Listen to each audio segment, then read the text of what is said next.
Hello, everybody. We are Groupe Architects, a Rabat-based architecture firm, and I represent the Guelmin airport. It's located in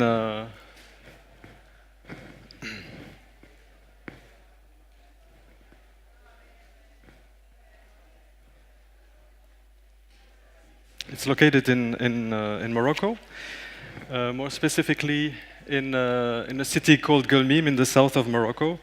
Guelmin is like the gate to the desert. It was once an important caravan meeting point, and as such a trade center between nomadic and sedentary people. And nowadays it's a city of 120,000 inhabitants, quite far from the development centers. So you can see the plot for the airport on the left. The site, it's quite a rough landscape surrounded by mountains in a hot and dry climate. So the recent city development is like this, quite poor and quite ugly. And the strategy for this project, this airport, was to boost the economy of the region, especially by bringing loads of tourists to an important touristic development zone not far from here on the coast. Unfortunately, this touristic project never started. That's why it took such a long time to make this project. So in this context, it was quite a challenge to think about a project in this economic, climatic, and cultural context. So the idea was basically to make a project which is as simple as possible, easy to build, cost efficient, energy efficient, and very flexible. When we first saw the site, we were impressed by this huge landscape dominated by the horizon and the surrounding mountain. So our first approach was to think about the object as a piece of land art in order to exist in this landscape. So it had to become a landmark. So that's why we designed a simple horizontal geometry that could enter in a dialogue with the horizon and the lines of the mountain. So that's what we did, a simple box floating above the ground. But in order to exist as a landmark, it had to be more powerful, so we added the idea of the color, and that's how we gave to this project a presence and an identity. So this clear horizontal line always plays with the line of the mountain, and also from the inside. You see the landscape is framed between these horizontal lines, and yeah, you see the outside as a panoramic picture. For us, it was important to always have a visual connection between the inside and the outside, because these are places where you can spend many hours. The limit, the urban situation of the project is this: when you come from the city, you cross a bridge and you arrive to the terminal, and the terminal and with the outbuildings had to physically represent the limit between the access zone and the control zone. So we used this limit to structure the master plan and also to structure the inside of the terminal.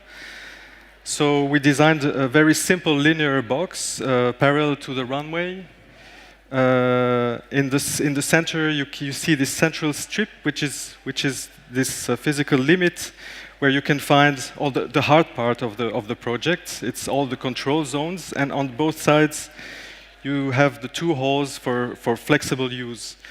Above the central zone, you have a linear patio, which is accessible for users. So in order to be sustainable, the project had to be flexible and extendable. So it had to be released from too much structure element.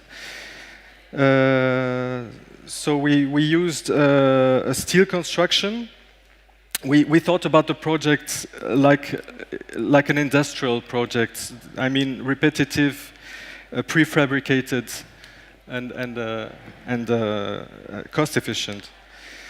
So above you have the roof and the patio, and a protective skin all around the glass facade.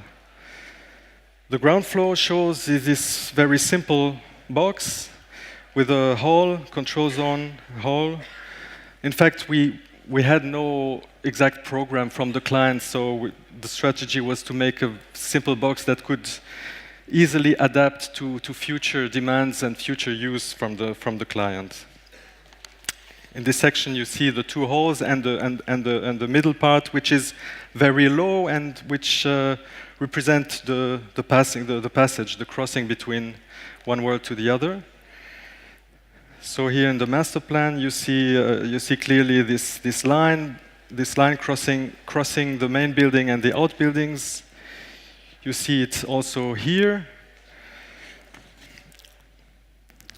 So the outbuildings, you see these low buildings, they had to physically represent the limit. They are like a wall that slips underneath the main building. So this is the wall. We use it also for signage. Light in the region. In the region, as you can imagine, sunlight is quite intense. You really have to protect from it, but also use it to make an expressful project. So as a protection, the building is wrapped in a perforated metal skin. And it was a research to find the exact percentage to have a balance between good protection and transparency. In the inside, this metal skin gives comfort for the users and also an interesting play of light and shadow that is constantly changing. Above the patio, we used fabric sails to have a sun protection. So it gives another way of another kind of filtered light. It was important for us always to have this connection to the outside and to the sky. Talking about light is also the effect of light, of course, on the outside, on the facade, and that's why we used metal skin in order really to reflect the rich sunlight variation. When the sunlight crosses the building, suddenly you have a perception of lightness. At night, the skin filters the light coming from the inside, and it looks like a lantern. Geometrical patterns are everywhere in the local culture. So for us, it was a true inspiration. In the way of critical regionalism, it had to be integrated in the project. You find this geometrical pattern everywhere in simple carpets on the left, or in a ceiling construction, or in art. Of course, also in architecture, you find these patterns on the facade like this. And that's what we use. We use exactly these patterns in a very literal way on the facade, just by playing with the panels placed on different levels and with the shadow. It gives a pattern you can perceive from the distance, like you see here. And when you approach the building, you see another pattern, which is the small-scale pattern that is a free organic interpretation of traditional patterns. It provides a complex play of light and shadow. In Moroccan architecture, in Moroccan modern architecture, the question of tradition and modernity is always a question, of course, especially for public buildings. And by introducing ornaments in a very abstract way, we try to find an answer to this. At the end, color. The color, as I said, was really part of the concept. So searching for inspiration for the color was not very difficult. Color are everywhere here in this very hot contrast between the earth and the sky. This Berber carpets, Berber jewelry, these what you can find in the markets, the spices, and also in modern art. So it was really obvious for us that color would give the identity to this project. Then it was, of course, a process of try and error which color, and it was good that the project took so long time. It took 8 years to be finished, so we had time to mature the right answer. At the end, we chose these colors. That's what you see on the facade. And at the end, we were surprised how similar our drawings and the project at the end were. So the main idea of the color was to give the impression of a project that grows from the earth and have a strong contrast with the sky. And of course, these colors, they always change from daytime, and so that makes the project so singular. The project was quite popular in the internet. For architects, it was also popular for local people. They really liked it. The client less. He was a bit disappointed. For him, it's too simple. He doesn't understand where the architecture is. So, thank you.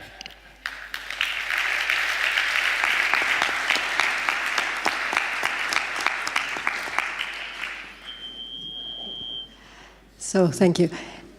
You show in one of the master plan, on the complete plan, this green path with the green area. So how did it work with this desertic place, the green? Because I saw like the palm trees, but they're not,